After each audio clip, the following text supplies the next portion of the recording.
Hello and welcome to Louise Singleton Creations. One thing that I love about Aquacast water-based eco-resin is its versatility. Not only can it be used in many different ways in the casting process, but you can also decorate it in a number of ways after you've finished casting. And so today I'm going to demonstrate that by using permanent vinyl to make some Nutcracker themed jars for Christmas.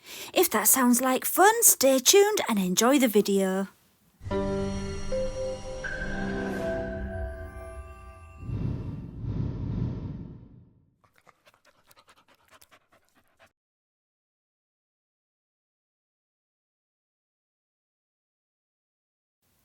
Right, first things first, before I can do any decoration, I need to make my jars to decorate. I will just show you the making of one jar today because once you've seen it once, you don't need to see it again. So the first one I made is the pink one.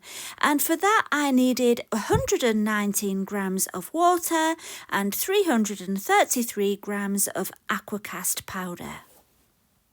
After giving it a really good mix, it was time to add the pigment. I'm using the colour Passion and it's from Homeware Designs and it's especially for eco resins. I wanted to have a really strong colour, so that's why I added a good generous amount in there. One thing that I have started doing, especially when I use a lot of pigment, is after mixing the pigment in, I like to pour it through a sieve into a second container. That way I don't have any lumps left in there, but most importantly, it helps you to get a smooth finish on your jar. Mine actually, when you see it come out of the mould, it's fine when it comes out of the mould, but I did make a bit of a mistake, which I will tell you about soon. But anyway, in general, sieving it into the second jar does help. Right, I'm keeping it simple today with a nice smooth straight-sided mould which is from Amazon. You might have seen me use it before. I like it a lot. It's really handy if you're decorating your jar after you take it out of the mould. So yeah, nice straight smooth flat sides make life much easier. I'm just adding a little bit of the mixed Aquacast at a time, giving it a good squeeze around the edges, and yeah, it's best if you take your time with this. Keep tapping the sides, banging the table, anything any technique that you choose to use to make those bubbles come to the top. Once the jar mould was filled, I also filled the lid and then I left them for about an hour to cure before demoulding. So whilst I was waiting for that to cure, I got started on cutting my vinyl nutcrackers, which I'm going to be decorating my jars with. I use my Cricut Maker to cut my vinyl and I love it, it's so good. And the vinyl I'm using is from a selection pack that I got from Amazon a while back.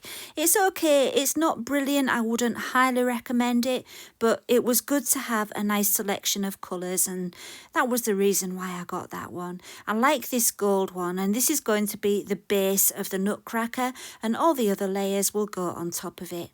So that's about all the description you need for this part for now, so I'm going to play some quite fitting music.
Okay, my nutcracker is ready. I made 2 more in different colour variations for my other 2 jars as well. And actually, another thing I did was I made some of the heads just for the lids. I just changed the design so it was just the head that I was cutting out and made it a bit bigger. And yeah, I thought the lids needed some decoration, but I didn't film that. So here we are getting the pot out of the mould. And as you can see, it's a little bit patchy. It's not too bad, but yeah, it's with some pigments, I find if you use a lot of them, the finished result can be a little bit patchy. Yeah, different pigments seem to work differently. I did a yellow one and that worked out really nicely, and that also had a lot of pigment in. So yeah, it does depend on the colour, but never mind, it was fine. It's going to be covered anyway. So the second one I did was duck egg blue, and there's the yellow one I mentioned. Now the lid needed sanding, and I was just about out of sandpaper, and so you can see there on the lid, the middle was not too good, but it doesn't matter, I'm going to be covering it. So what you see me doing here is I'm going to be sealing it with HydroFlow Sealer, which is from Elichem Resins, just the same as the Aquacast is. And yeah, don't worry about that lid, that's going to be getting covered. So one thing you'll notice about the areas that haven't been sanded is that once you put the sealer on, it really darkens the colour, which is great. It really helps to make the colour look more vibrant, which is what I was really going for. Once the sealer dries, it does, it doesn't stay as dark as you can see it now, but it's still darker than it was when it came out of the mould. And the same thing happens if you use wax to seal with as well. I usually use wax, but I decided to use the HydroFlow for this because I thought the wax would stop the permanent vinyl from sticking to the jar. So yeah, if you're going to be sticking something to your jar, I wouldn't recommend sealing with wax. Once the sealer was completely dry, it was time to add my vinyl. So let's see it come to life.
I love the result of the finished jar, and you will see the other 2 very soon. I needed to just finish it off with some finishing touches. Here I've got some adhesive cork, which I also cut out on my Cricut using the cutting wheel. I find the cutting wheel works best for cork. I've left a hole in the middle because I wanted to add one of my engraved discs with my logo and my name on, and there you can see engraving on my Xtool F1. I'll leave a link for that in the video description in case you're tempted. And yeah, that just gives it an extra finishing touch. And once the disc was completely engraved, I used some E6000 Plus glue to stick it in the centre of the base. I think that it just gives it that extra special finishing touch, and it fits perfectly in there because it's just about the same depth as the cork, so it works just right. So yeah, I love finishing my jars off like that. So next, all I needed to do was add the rubber seal to the lid, and that comes with the mould. You get 5 with the mould. If I can find the link, one of my viewers gave me a link to get replacement seals. I'm just distracted by the lid. Do you see the stripes on the lid? That's what I was going to tell you about before. My mistake that I made, I decided it would be a really good idea to put it on my radiator to dry out quicker. It wasn't a good idea because it ended up stripy, and that's why there's those funny marks at the bottom of the jar as well, from uneven drying, because I wasn't being patient. Anyway, they still turned out good and I'm really happy with them. I think they would be really good if I had the time to have coated them in resin on my cup turner, just to give them that extra durability, because, you know, they're quite vulnerable with the stickers, the vinyl on, you know, it's like stickers, isn't it? Yeah, it is fine. I love them the way they are, but I think they'd last for a long, long time if you coated them with resin. So that is an option you have. But yeah, overall, I love these, and it just demonstrates how well permanent vinyl works with Aquacast. So that's it for today. It was quite a short one, but it was fun and I hope you've enjoyed it. If you did enjoy it, give it a thumbs up please, and subscribe if you would like to. And I hope you have a very Merry Christmas and a Happy New Year, and I will see you again very soon. Thank you for watching and bye for now.